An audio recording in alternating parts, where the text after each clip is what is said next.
Hello everyone, আসসালামু আলাইকুম। Welcome to my another blog. অনেক দিন পরে ছোট একটা মিনি ব্লগ আপনাদের সাথে শেয়ার করছি।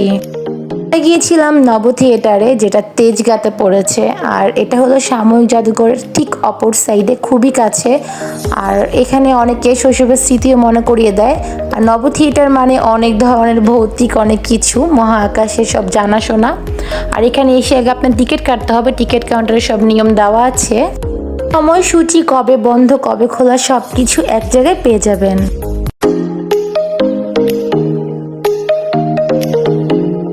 থিয়েটারের প্রবেশ মূল্য মাত্র 30 টাকা। যারা এইচডি মুভি দেখতে চান তাদের জন্য 50 টাকা এক্সট্রা দিতে হবে। আপনি চাইলে এইচডি মুভি না দেখেও শুধু প্রবেশ করতে পারবেন 30 টাকা দিয়ে।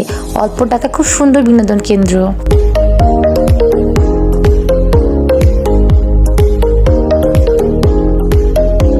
ভিতরে প্রবেশ করার পর খুব সুন্দর এরকম কিছু দৃশ্য আপনার চোখে পড়বে।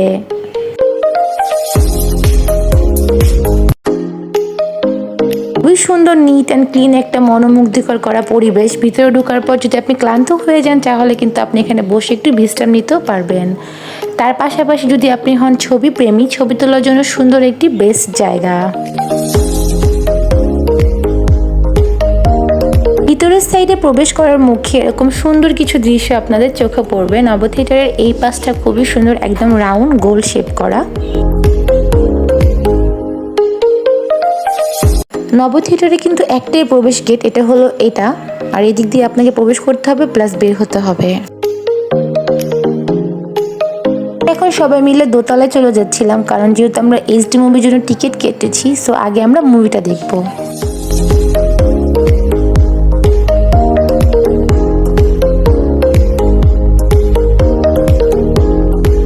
মুভিগুলো দেখতে হলে অবশ্যই গ্লাসগুলো আপনাদেরকে ইউজ করতে হবে, এখান থেকে দিয়ে দিবে এগুলো।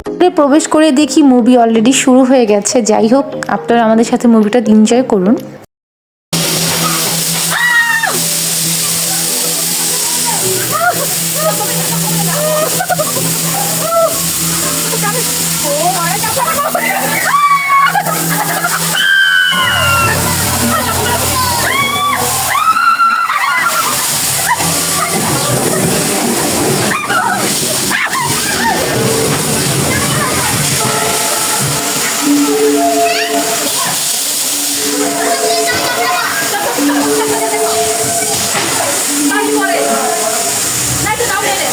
আসলে সময়ের অভাবে পুরো মুভিটা আপনাদেরকে আমি দেখাতে পারলাম না, বাট অতটা ভয়ঙ্কর ছিল না। আমি যেহেতু একটু ভীতু, আমি একটু বেশি চিৎকার দিয়েছি।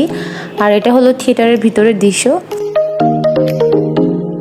কিন্তু খুব সুন্দর বসার প্লেস আছে এখানে, বাচ্চারা খেলা করতে পারবে, ফ্যামিলি নিয়ে গেলে সবাই এখানে বসে গল্প করতে পারবেন। বাট অবশ্যই বাইরের কোনো খাবার এখানে অ্যালাউ না।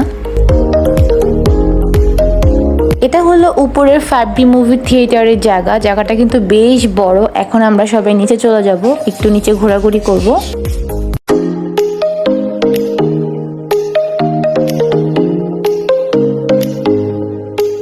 আগে আমরা বিজ্ঞান বইতে পড়তাম মহাবিশ্ব, মহাকাশের অনেক অনেক না জানা অনেক কিছু। বাট এখানে আসলে হয়তো বা যারা একটু জ্ঞান নিতে চান বা যারা একটু জ্ঞানী টাইপের লোকজন আছেন তাদের জন্য এই জায়গাটা অনেক সুন্দর।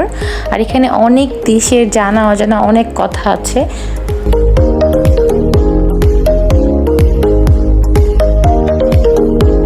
পাশেই ছিল খুবই সুন্দর একটি সায়েন্টিফিক লাইব্রেরি। তার পাশাপাশি বিভিন্ন বিজ্ঞানীদের জন্ম সব কিছু এখানে আছে। আর এখানে অনেক ধরনের বই পাওয়া যায়। বইগুলো অবশ্যই আপনারা পড়তে পারবেন, তার আগে আপনাদেরকে এখানে রেজিস্ট্রি করতে হবে।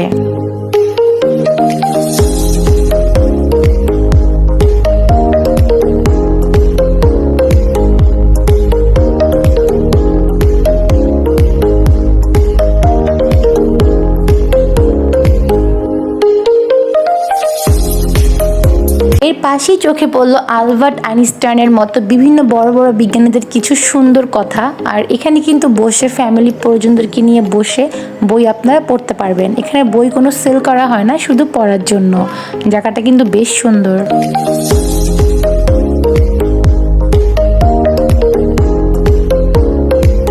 ভাবছেন এভাবে কেন আমরা দৌড়ে দৌড়ে যাচ্ছি? আসলে আমরা এখন একটু বাচ্চাদের মতো হয়ে যাব। এই জায়গাটা এত সুন্দর, ঢোকার মুখে যখন দেখেছিলাম তখনই মনে মনে চিন্তা করেছিলাম যে আমরা সবাই মিলে এখানে একটু বাচ্চাদের সাথে খেলাধুলা করব।